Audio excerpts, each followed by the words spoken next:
Commander Jake Morrison stood at his usual spot on the bridge of the USS Liberty. Through the massive window in front of him, he could see the beautiful blue and green planet they had been traveling toward for the past 18 months. The planet looked so much like Earth from this distance that it made his heart ache a little. Behind him, 50,000 people slept in the colony ships that followed the Liberty through space.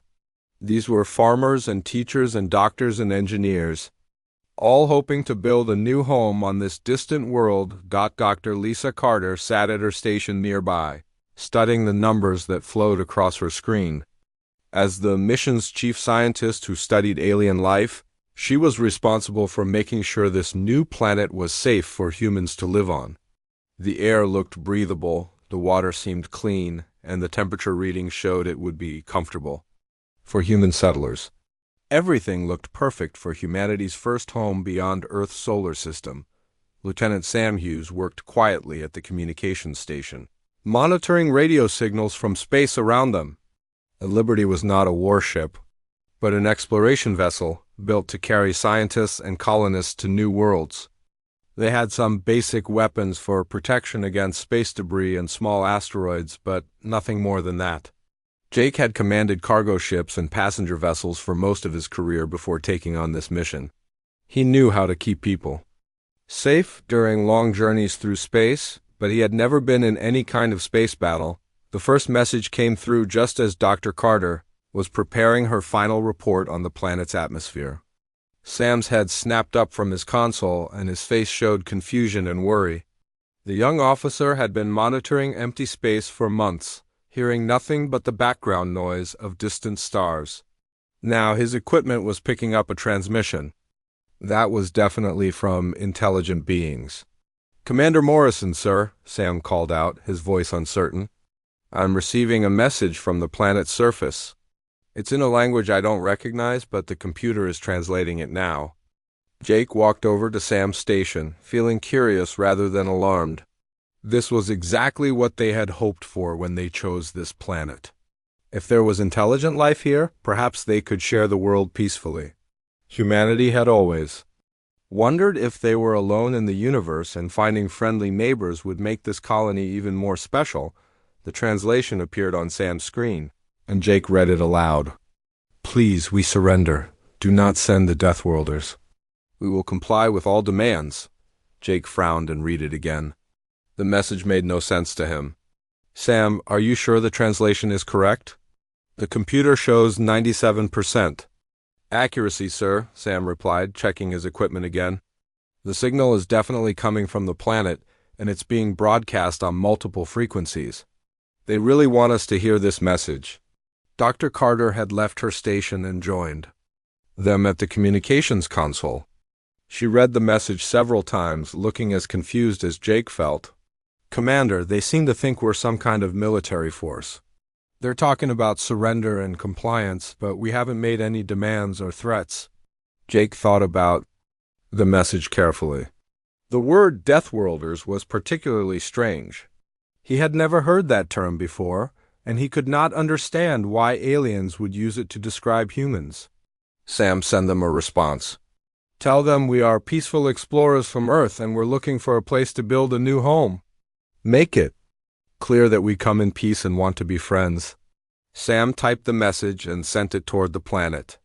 The response came back almost immediately, much faster than Jake had expected.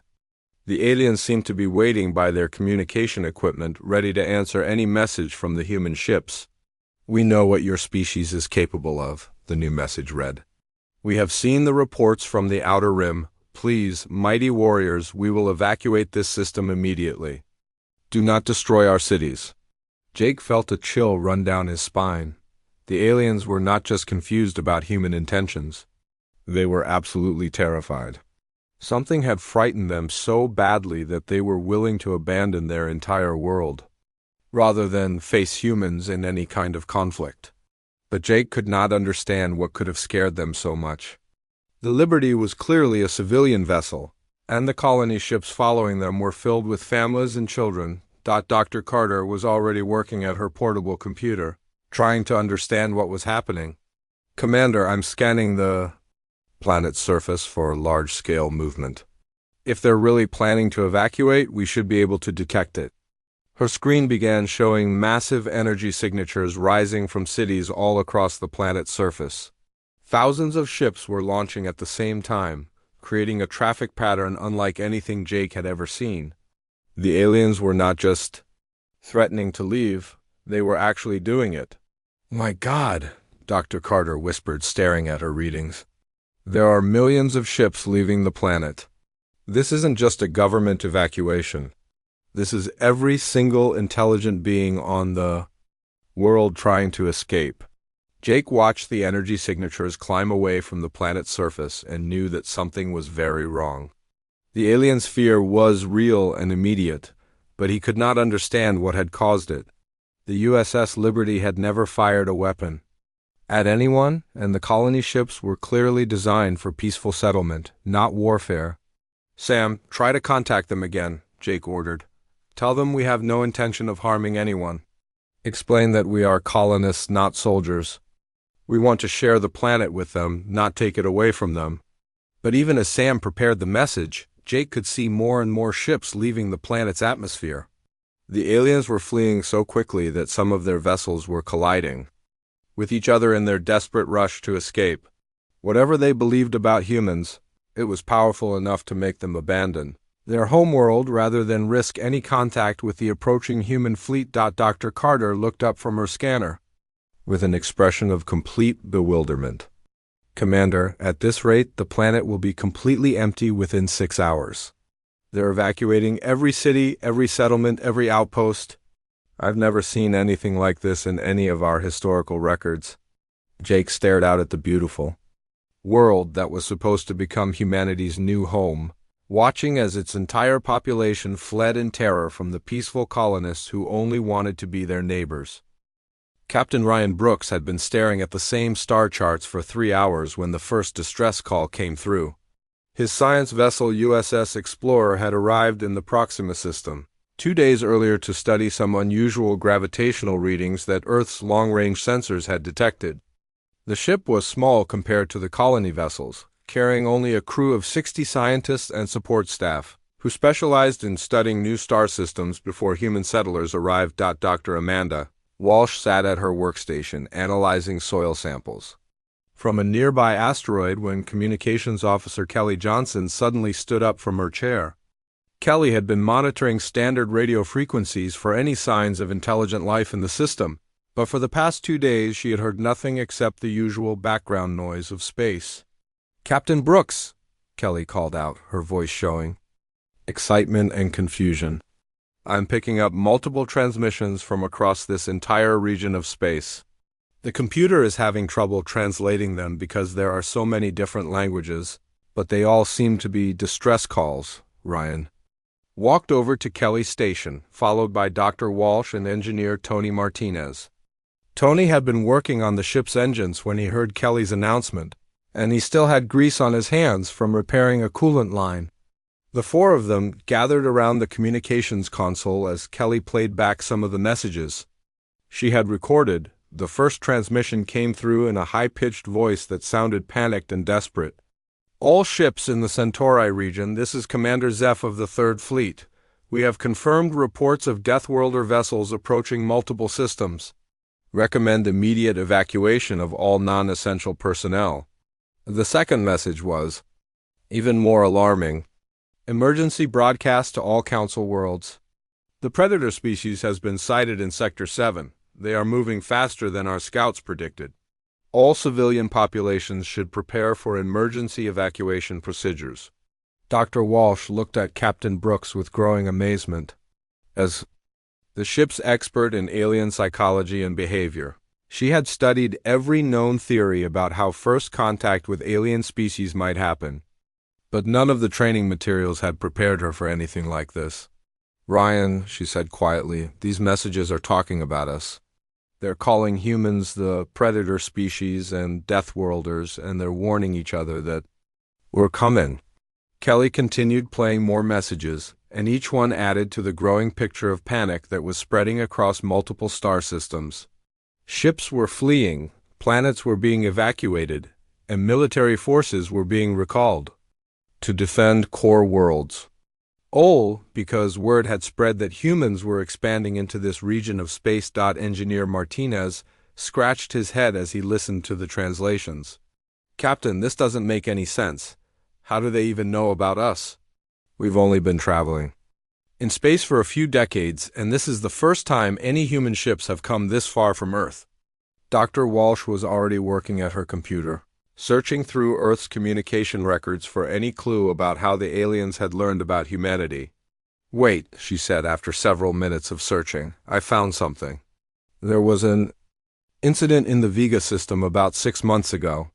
She pulled up the archived news reports from Earth and displayed them on the main screen. The headline read, "Research Station Attacked by Unknown Hostile Forces, 3 Survivors Rescued After 6-Hour Siege." Captain Brooks remembered hearing about the Vega incident when it happened, but at the time it had seemed like a minor story compared to the other news from Earth. Refresh my memory, Amanda. What exactly happened at Vega? Dr. Walsh read from the official report. A small human research station studying plant life was attacked by approximately 200 hostile aliens. The station's security systems were destroyed in the first few minutes of the attack.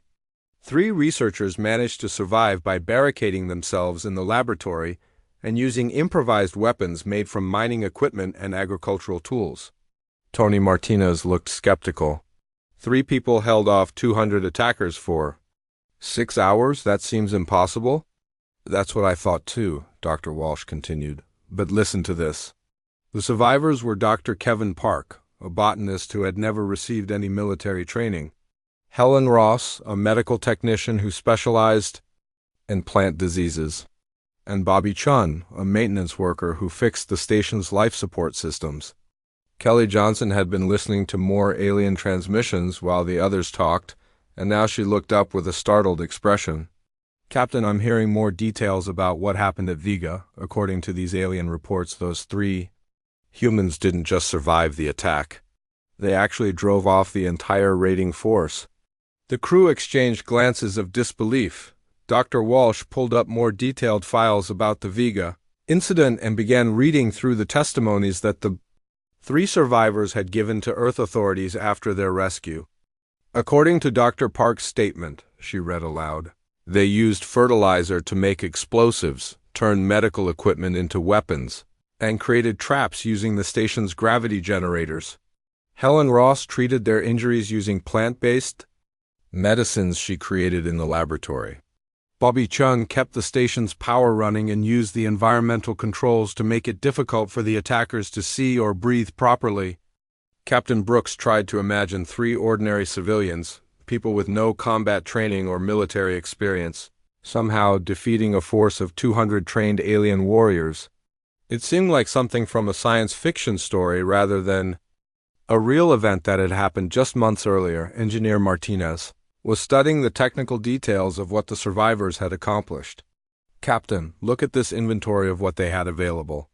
Basic laboratory equipment, some mining tools, agricultural supplies, and the station's life support machinery. They turned a research facility into a fortress using nothing but everyday items. Dr. Walsh was reading through more alien communications that Kelly had intercepted. Ryan, this is incredible. The aliens who attacked Vega apparently belong to something called the Hegemony, which is a massive military alliance that controls dozens of star systems. When their raiding party returned and reported what had happened, word spread throughout their entire organization. What exactly did they report? Captain Brooks asked. According to these transmissions, they described humans as impossibly strong creatures who can survive injuries that would kill any civilized being, who can create deadly weapons from harmless objects, and who fight with the fury of wild animals. When cornered, they're recommending that no hegemony forces should ever engage humans in direct combat. Kelly looked up from her console with another disturbing piece of information. Captain, I'm now detecting similar evacuation patterns in 17 different star systems. It looks like news of the Vega incident has spread much faster than our own ships have been able to travel. The implications were staggering. Somehow, humanity's reputation as a dangerous species had reached distant alien civilizations, before any human explorer had even arrived in their region of space.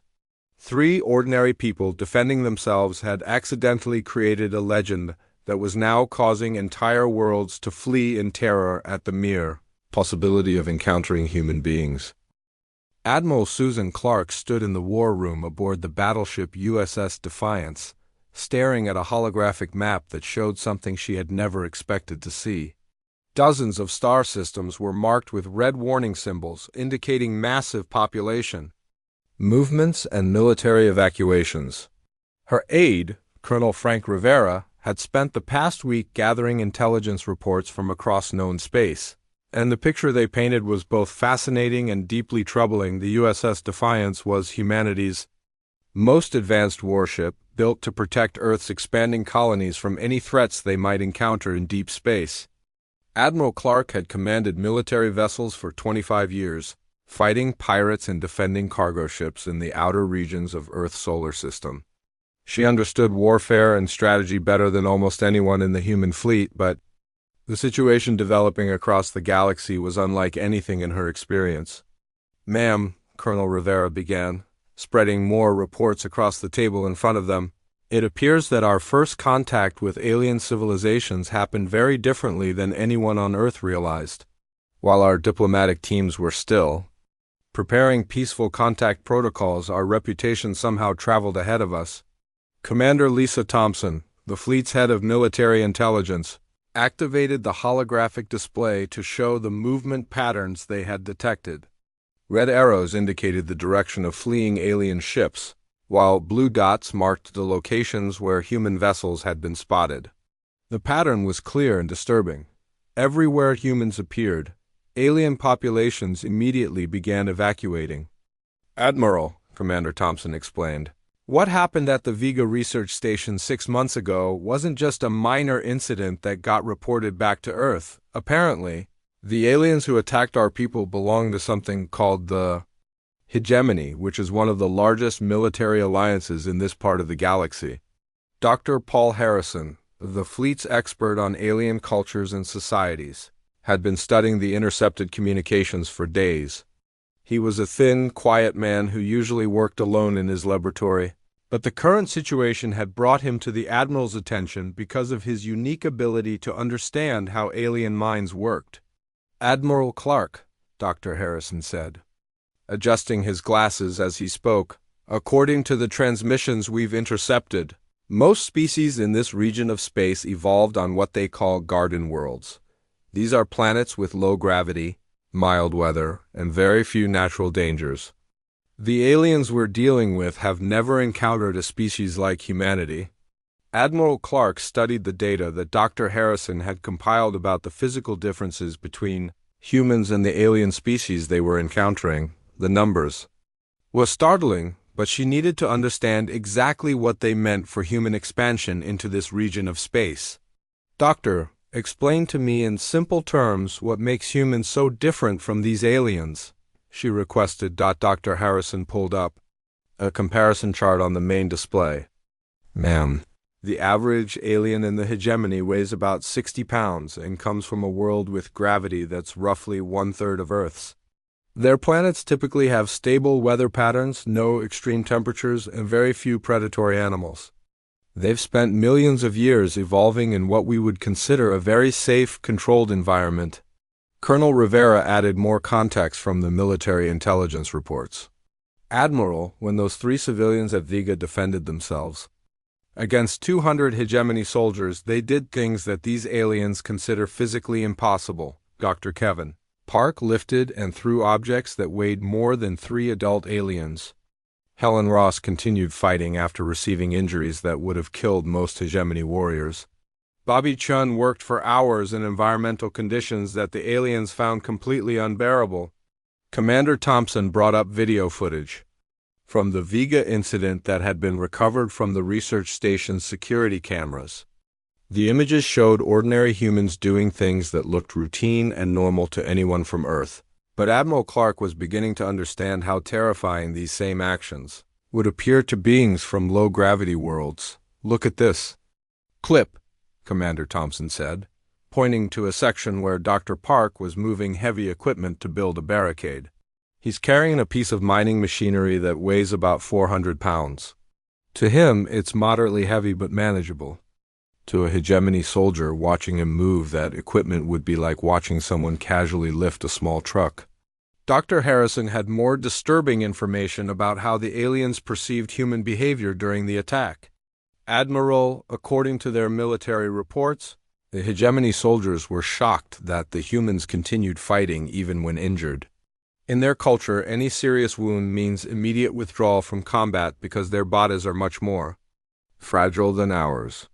When they saw Helen Ross treating her own injuries and returning to battle, they interpreted this as evidence that humans feel no pain and cannot be stopped by conventional weapons.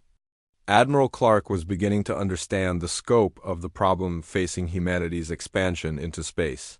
The galaxy was not populated by species similar to humans, but by beings who were physically and psychologically very different from anything Earth had produced. "Colonel Rivera," she asked, "what exactly are these aliens telling each other about us?" Rivera consulted his notes before answering. "Ma'am, based on the intercepted communications, they believe that all humans are what they call apex predators. They think we're a species of natural-born killers who evolved on a world so dangerous that only the strongest and most violent creatures could survive. They're describing Earth as a death world where everything is trying to kill everything." "Else," Commander Thompson added more details from the intelligence reports. "Admiral, they've concluded that the 3 people at Vigo weren't trained soldiers but ordinary civilians, which makes the situation even worse from their perspective. If regular humans can fight like that, they're terrified of what our actual military forces might be capable of." Dr. Harrison had been analyzing the psychological impact of the Vega incident on alien societies across the region. "Admiral, the hegemony has apparently issued warnings to dozens of other species about humanity. They're advising everyone to evacuate any system that humans might visit, rather than risk any kind of contact with us." Admiral Clark realized that humanity was facing a completely unexpected challenge. Instead of having to prove that they were strong enough to defend themselves in a dangerous galaxy, they needed to convince other species that they weren't planning to conquer everyone they met. "Gentlemen," she said finally, "it appears that we've accidentally become the most feared military power in this region of space without ever intending to fight anyone. Our job now is to figure out how to make peaceful contact with civilizations that are convinced we're coming to destroy them." Captain Dan Miller had been hauling cargo through space for 15 years, but he had never seen anything like the fleet of alien ships that surrounded his vessel. The USS Frontier was a converted merchant ship designed to carry supplies to new human colonies, and its crew of 43 people included mechanics, pilots, and cargo handlers rather than soldiers. Don had taken this job because it seemed like peaceful work that would help humanity expand to new worlds without getting involved in any dangerous situations. Navigator Sarah Bennett sat at her station counting the alien vessels that had appeared around them during the past hour. Her job was usually simple: plot courses between star systems and make sure the Frontier arrived at its destination on schedule. Now she was trying to understand why hundreds of massive warships had suddenly surrounded their humble cargo hauler. "Captain Miller," Sarah reported, her voice showing the strain of the past several hours, "I count 327 alien vessels. They appeared out of nowhere about an hour ago, but they're not approaching us or making any threatening moves. They're just maintaining a defensive formation around our ship." Chief Engineer Alex Turner had been working in the engine room when the alien fleet first appeared, and he still wore his work clothes as he joined the others on the bridge. Alex had spent most of his career maintaining engines on cargo ships and passenger vessels, and he understood machinery much better than he understood military tactics or alien psychology. "Captain," Alex said, checking the readings on his portable scanner, "their ships are definitely military vessels. I'm detecting heavy armor, energy weapons, and shield generators that are much more advanced than anything we have on Earth, but they're not powering up their weapons or taking any aggressive actions." Tactical Officer Grace Murphy had been monitoring. the alien fleet's behavior since they first appeared, trying to understand their intentions. Grace had received basic military training before joining the crew of the Frontier, but she had never expected to face a situation like this during what was supposed to be a routine cargo delivery mission. "Sir," Grace reported, "the alien ships are maintaining a perfect defensive formation, but they're not targeting us or preparing for battle. It's almost like they're waiting for us to make the first move, but they're ready to defend themselves. If we attack them..." Dr. Monica Reed, the ship's historian and cultural specialist, had been monitoring alien communication channels since the fleet appeared. Monica usually spent her time studying the history of human space exploration and helping new colonists understand what to expect on distant worlds. Now she found herself trying to interpret messages from civilizations that humanity had never encountered before. "Captain Miller," Monica announced, looking up from her communication equipment. "I've been listening to their transmissions, and I think I understand what's happening here. They're not here to attack us. They want to negotiate." The main communication screen activated, and a translation of an incoming message appeared in front of the crew. The message came from the largest alien vessel, a massive ship that was easily 10 times the size of the USS Frontier. The translated text read, "Mighty Deathworld warriors, we represent the Council of Worlds. We offer tribute and submission to your powerful fleet. Please spare our colonies and accept our peaceful surrender." Captain Miller read the message 3 times before he understood what the aliens were actually saying. They thought the USS Frontier was some kind of powerful warship, and they were trying to surrender before a battle even started. The situation would have been funny if it weren't so serious. "Grace," Don asked his tactical officer, "what exactly is our combat capability?" Grace checked her systems and shook her head. "Captain, we have mining lasers for cutting through asteroids, basic shields for protection against space debris, and absolutely zero military weapons. If these aliens wanted to destroy us, we couldn't stop them." Engineer Turner had been studying the technical specifications that the USS Frontier automatically broadcast as part of standard space travel identification protocols. Every human ship transmitted basic information about its engines, life support systems, and hull construction so that other vessels would know how to assist them in case of emergency. "Captain," Alex said, showing Dan the data on his screen, "I think I understand why they're so impressed with us. Look at our ship's specifications from their perspective. We're broadcasting that our simple cargo hauler has engines capable of traveling at 80% of light speed, hull plating designed to withstand direct solar radiation, and life support systems that can keep humans alive in environments they probably consider completely deadly." Navigator Bennett was beginning to understand the scope of the misunderstanding. "Captain, they don't realize that these are just the basic requirements for any ship traveling between star systems.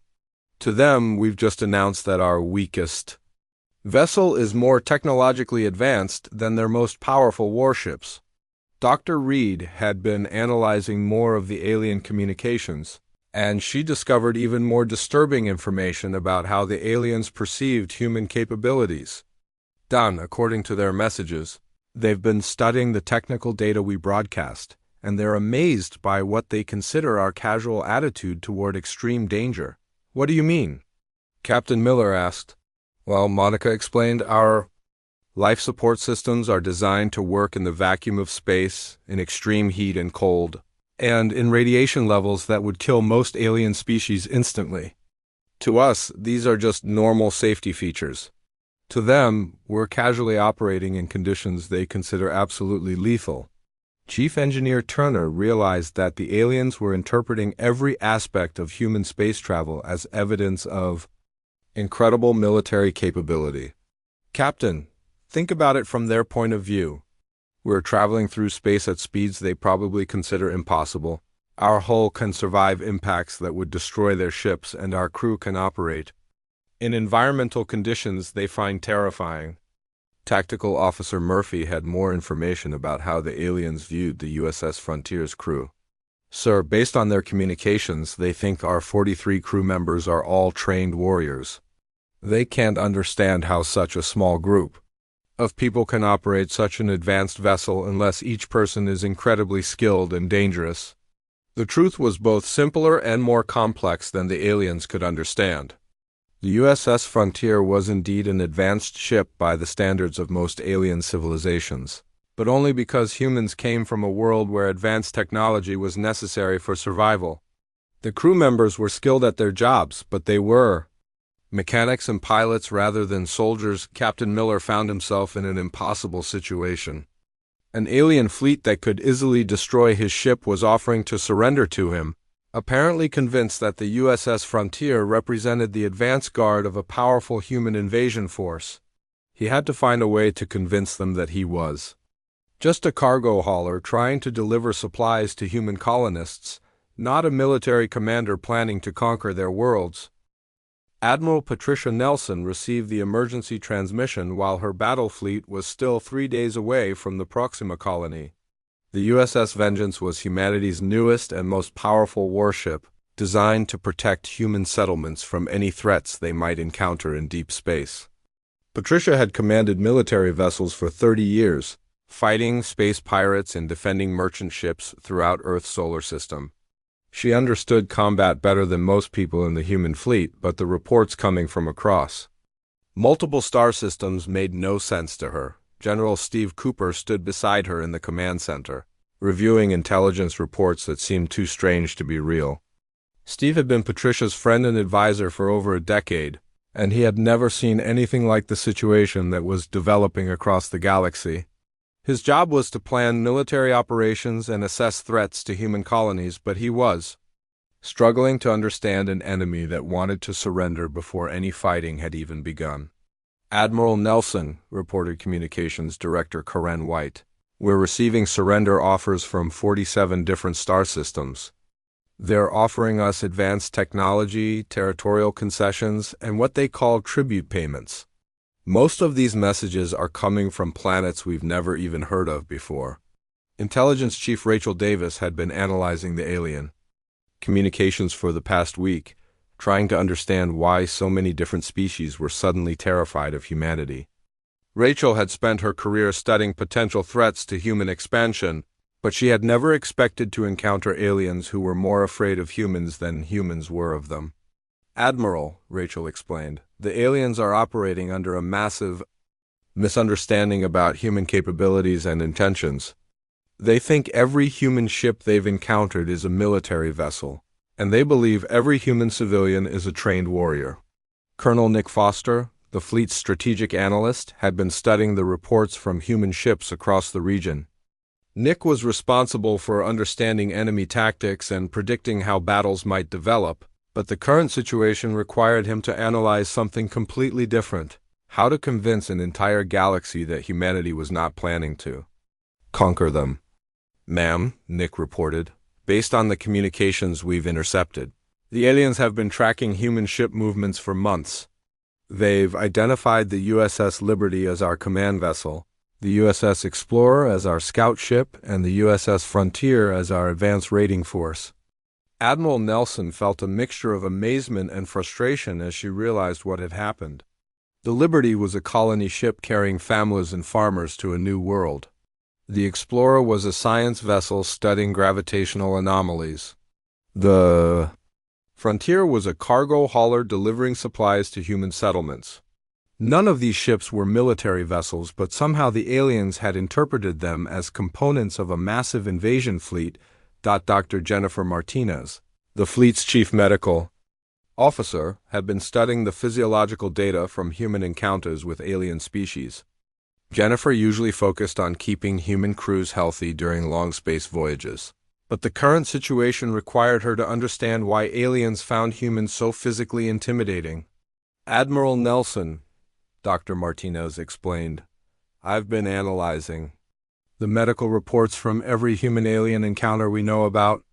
The average human is approximately 3 times stronger than most alien species we've encountered, can survive in environments they consider extreme, and has reflexes they classify as superhuman. Captain Eric Johnson of the USS Retribution had been monitoring similar situations throughout the battle fleet. Eric commanded one of the most advanced warships in the human navy, but even his powerful vessel was being treated as if it could single-handedly conquer entire star systems. "Admiral," Eric reported over the communication system, "my ship has been approached by delegations from 12 different alien governments.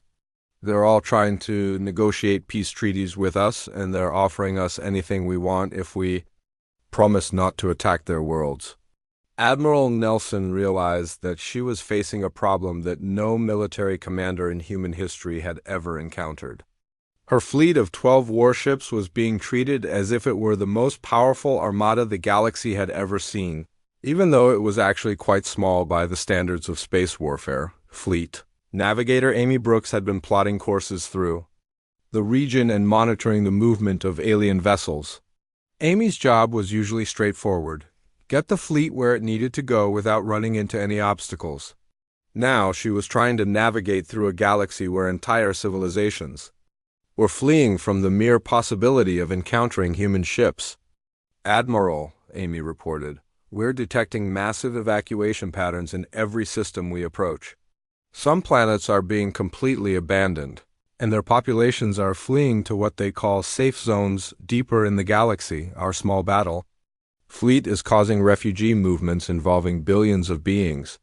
The irony of the situation was not lost on anyone in the fleet. Humanity had spent decades preparing for first contact with alien civilizations, developing diplomatic protocols and peaceful exploration procedures. Earth's scientists and politicians had worried about encountering hostile aliens, who might view humans as primitive or dangerous. Instead, humanity had accidentally become the galaxy's most feared military power without ever intending to threaten anyone. Colonel Foster had more disturbing information about how the aliens perceived human intentions. "Admiral," according to the intercepted communications, "they believe that our small scouting force is just the beginning of a massive human expansion that will eventually cover the entire galaxy. They think we're testing their defenses before launching a full-scale invasion." Dr. Martinez added medical context to the aliens' fears. "Patricia, from their perspective, every human they've encountered has demonstrated capabilities they consider impossible. When our people perform what we consider normal physical activities, the aliens interpret this as evidence that we're a species of super soldiers."